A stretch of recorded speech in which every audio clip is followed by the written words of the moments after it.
क्या दोस्तों आपके साथ कभी ऐसा हुआ है कि किसी ने आपका मैसेज सीन करके रिप्लाई नहीं दिया, किसी इंटरव्यू में आपको सेलेक्ट नहीं किया गया, या फिर जिस इंसान से आपको उम्मीद थी उसने आपको एक्सेप्ट नहीं किया, या फिर आपने पूरी मेहनत से कुछ बनाया हो और लोगों ने उसे बिल्कुल पसंद नहीं किया। क्योंकि दोस्तों होता क्या है, उस मोमेंट में सिर्फ एक नो नहीं मिलता, ऐसा लगता है जैसे अंदर से कुछ टूट गया हो। और अजीब बात तो यह है कि हम जानते हैं कि ज़िंदगी में रिजेक्शन नॉर्मल है, फिर भी हर बार वो इतना पर्सनल क्यों लगने लगता है। आखिर ऐसा क्या होता है कि एक छोटा सा रिजेक्शन कई दिनों तक हमारे दिमाग से निकलता ही नहीं है।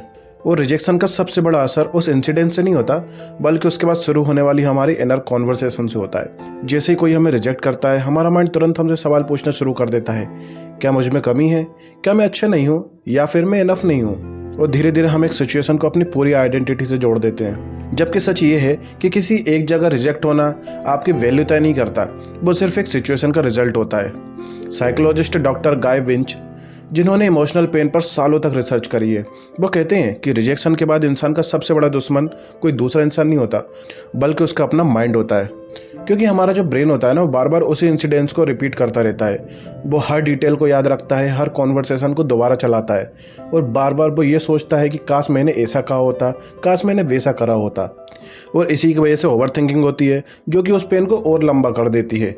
और एक रिसर्च में तो साइंटिस्ट लोगों ने यह भी पता करा है कि जब इंसान को रिजेक्शन मिलता है तो उसके ब्रेन के वो हिस्से एक्टिवेट होते हैं जो कि फिजिकल पेन के समय होते हैं। यानी कि जो आपका ब्रेन होता है ना, वो इमोशनल पेन और फिजिकल पेन के बीच उतना बड़ा फर्क नहीं कर पाता जितना हम सोचते हैं। और शायद यही वजह है कि कुछ वर्ड्स, कुछ मिनट्स और एक नो कई बार महीनों तक याद रहता है। लेकिन सबसे बड़ी गलती हम उसके बात करते हैं।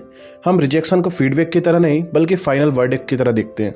अगर जॉब नहीं मिली तो लगता है कि कैपेबल नहीं हूँ, अगर रिलेशनशिप नहीं चली तो लगता है कि मुझ में कोई कमी है, और अगर बिजनेस फेल हो गया तो लगता है कि मैं सक्सेस के लायक ही नहीं हूँ।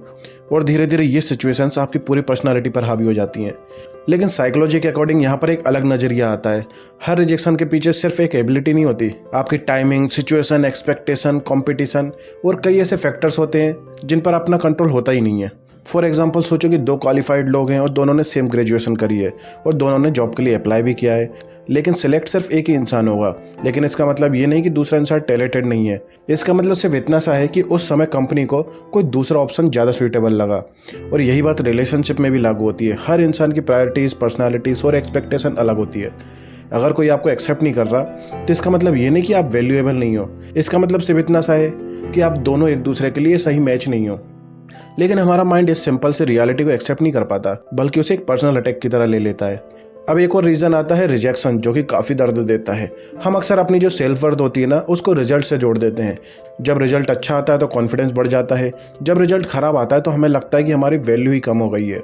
जबकि हेल्दी सेल्फ स्टीम का मतलब है कि आपकी वैल्यू किसी इंटरव्यू, रिलेशनशिप, एग्जाम या ओपिनियन से तय नहीं होती, बल्कि रिजल्ट बदलते रहते हैं। लेकिन आपकी आइडेंटिटी सिर्फ रिजल्ट पर नहीं टिकी होती।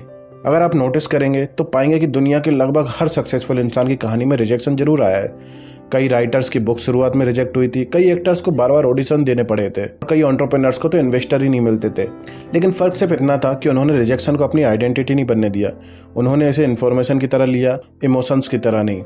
तो अगली बार जब भी आपको कोई रिजेक्ट करे तो खुद से सिर्फ एक सवाल पूछो, क्या मुझे रिजेक्ट किया गया है या मेरी सिर्फ इस कोशिश को।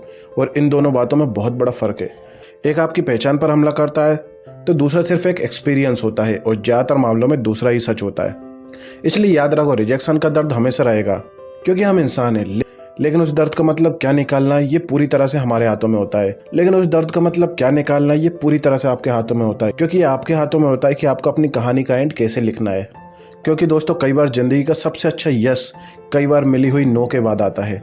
और जिस दिन आप रिजेक्शन को अपनी वैल्यू नहीं, बल्कि अपनी जर्नी का एक हिस्सा मानने लगेंगे, उसी दिन से आपका दर्द आपको रोकना बंद कर देगा।